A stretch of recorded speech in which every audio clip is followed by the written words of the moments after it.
Why are people against Bovaer? Bovaer is a feed additive designed to reduce methane emissions from cows. By targeting a specific enzyme in the stomach, it can cut methane production by up to 30%, helping to lower the environmental impact of livestock farming. But not everyone is convinced that Bovaer is the right solution. While some see it as an important step toward reducing greenhouse gas emissions, others believe it could create more problems than it solves. So why are people against Bovaer? And why do others support it? Let's break it down. Arguments against Bovaer: a short-term fix, not a real solution. Critics argue that Bovaer is just a band-aid solution. It reduces methane emissions from cows, but it doesn't address the root problem, the environmental impact of large-scale livestock farming. Some environmentalists believe we should be moving away from industrial meat and dairy production entirely, rather than making it slightly more sustainable. They argue that investing in plant-based alternatives or lab-grown meat would have a far greater impact in the long run. Bovaer, they say, simply allows the industry to continue business as usual, without making real changes to improve sustainability. Unknown long-term effects. Another major concern is how Bovaer affects cows and human health in the long run. Bovaer works by suppressing an enzyme that naturally occurs in a cow's digestive system. While studies suggest it is safe, some worry that altering an animal's digestion for extended periods could have unintended consequences on their gut health, nutrient absorption, or even milk and meat quality. Although regulatory agencies like the European Food Safety Authority, ESA, and Health Canada have approved Bovaer, long-term research is still limited, leaving room for doubt, corporate influence and greenwashing. Skeptics also raise concerns about corporate involvement.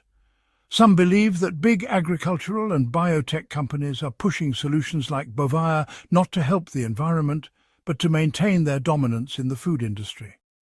Critics argue that these companies want to delay real systemic changes, such as shifting toward more sustainable farming methods or reducing global meat consumption.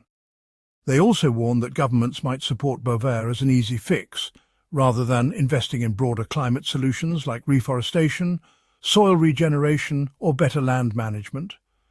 Environmental and economic trade-offs. Another point of debate is whether Bovaer's production and distribution create additional environmental costs. Manufacturing the additive itself requires energy and resources, and large-scale distribution adds carbon emissions through transportation.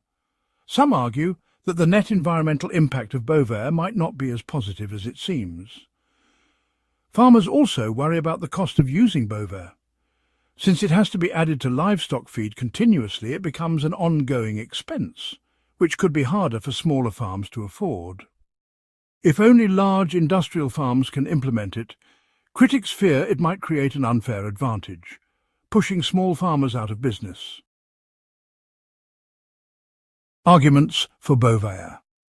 Despite the criticism, many experts and farmers support Bovaer, seeing it as a practical and necessary tool in the fight against climate change. Immediate impact on methane emissions.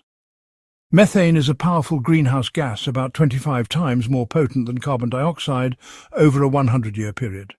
Since cows are one of the biggest sources of methane emissions, Bovaer provides an immediate way to reduce their impact without requiring massive changes to the food system.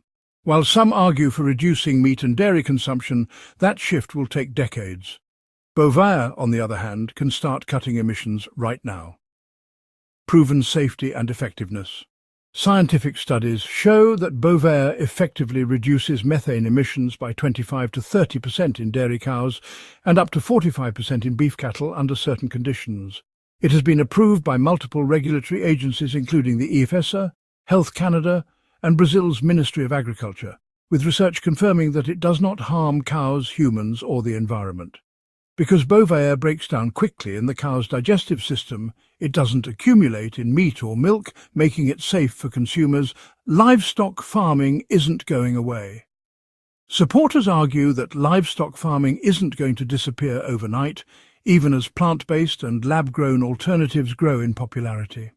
Since millions of people worldwide depend on dairy and meat production for their livelihoods, a solution like Bovaer allows the industry to reduce its impact without shutting down entirely.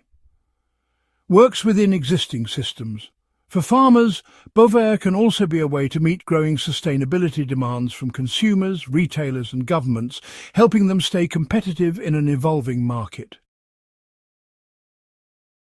Unlike drastic changes that require redesigning entire food systems, Bovaer works within the existing livestock industry. It can be easily added to current feeding routines, making it one of the simplest and fastest ways to lower methane emissions without requiring major infrastructure changes. Supporters see Bovaer as part of a bigger climate solution, not a replacement for other efforts, but a way to reduce emissions now while longer-term solutions are developed. Final thoughts. The debate over Bovaer raises a bigger question. Should we be modifying existing systems to reduce their harm, or should we be moving away from them entirely? Critics say Bovaer distracts from more sustainable food choices and benefits corporations more than the environment. Supporters argue that we need every tool available to fight climate change, and Bovaer provides a realistic, immediate impact while larger changes take place. What do you think? Is Bovaer a step in the right direction or just another temporary fix? Let us know in the comments. Like and subscribe for more insights.